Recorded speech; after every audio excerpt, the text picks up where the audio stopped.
Hello everybody, today I'm going to be talking to you about the paper birch, and specifically where I'm at, it's going to be the Alaskan paper birch. Now the scientific name of this tree is going to be the Betula papyrifera, and the Alaskan version is going to be the Betula neoalaskana. So as you can tell from the scientific name, this is part of the Betulaceae family.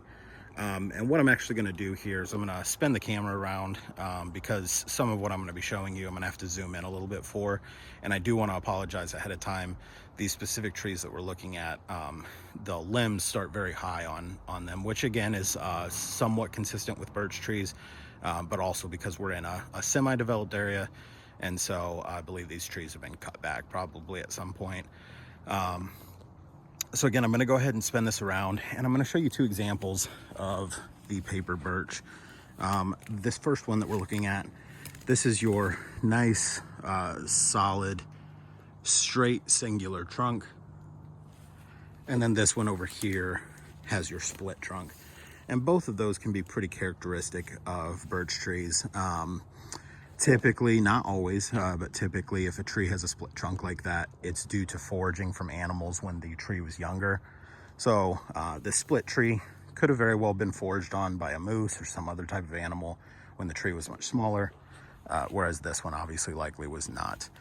Now, when you start looking at these paper birches, one of the easiest identifications or ways to see it is this papery type of bark that it has. Now you can see somewhat on this one, the bark when the tree is younger is going to be this reddish brown kind of color, but as the tree matures it will become this very creamy white color, and that's one of the easiest ways to identify a paper birch, is by the bark, because of this stark creamy white color which often stands out in a mixed forest such as this, and also again because of this very papery type of material that tends to peel. And on this one over here, you can actually see that you can peel this bark back and it's almost like a paper, which of course is where it gets its name from. Now, on these trees, they're typically going to grow in moist, cooler environments with a sandy type of loam. This is a great example of that because I don't know how well you can tell, but it's pretty rainy here today, and it's pretty cool in this area. So this is a great area for these paper birches to grow. The leaves on these trees, this is going to be where it's going to be a little difficult for us to see, but I'm going to zoom in on this one.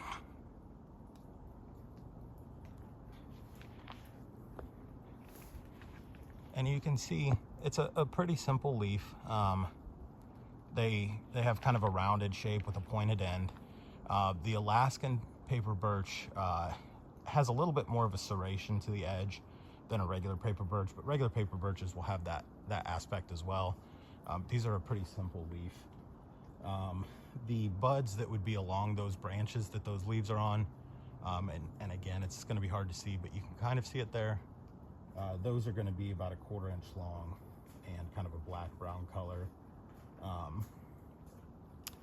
Now, as far as the fruiting or flowering on these, there are none currently on these trees that we're looking at, but they would be kind of a catskin flower, cone-like cylindrical, and about 1.5 inches long. These trees very well may start to get those fruiting flowers here soon, as they do flower in the fall. But currently these trees aren't showing any signs of that. This tree will also turn yellow in the fall. These bright green leaves, which is what they typically are, will start to yellow. Again, these trees are not displaying any of that.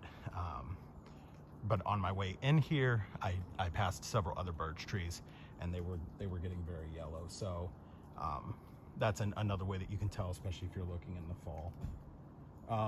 Another interesting thing about these trees is they will be one of the first to grow back after wildfires.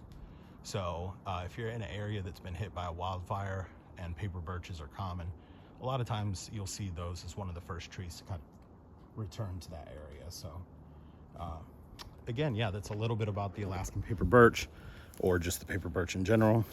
Thank you.